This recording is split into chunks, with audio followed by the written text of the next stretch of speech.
Hello, my name is Christine and I run a vintage shop called Prima Treasures on Etsy. Today I'm bringing you this antique heater. Now, it doesn't look like what we would consider a heater. In fact, it looks more like a tabletop fan. It's got this cool, round, spherical body to it and this sizable grill on the front, presumably to keep people from touching it. But what I really like about it is it's got this really nice copper bowl in here.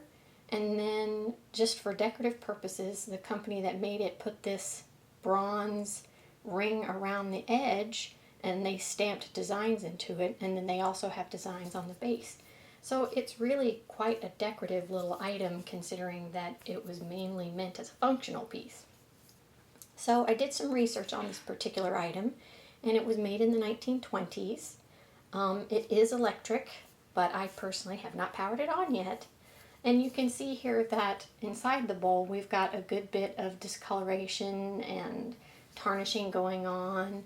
I may try to clean it up because, you know, this is the level of dirt or spotting that I would typically not try to sell something with. Primarily because you can see that it has a nice copper finish in spots, but this is detracting from that. On the outside where you see the design, since it's uniformly dark, that's something I would more tend to leave alone.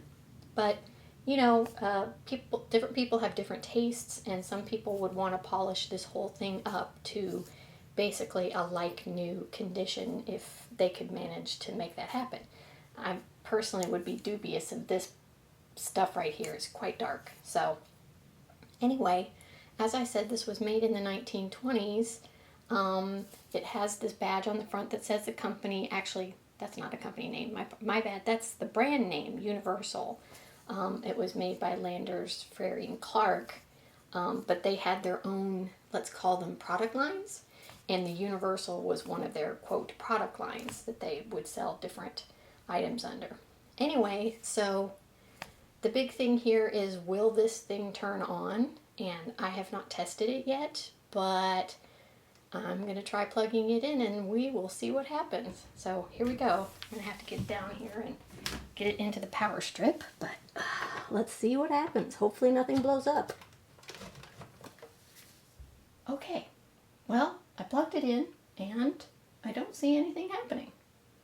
I don't hear any obvious power noise either.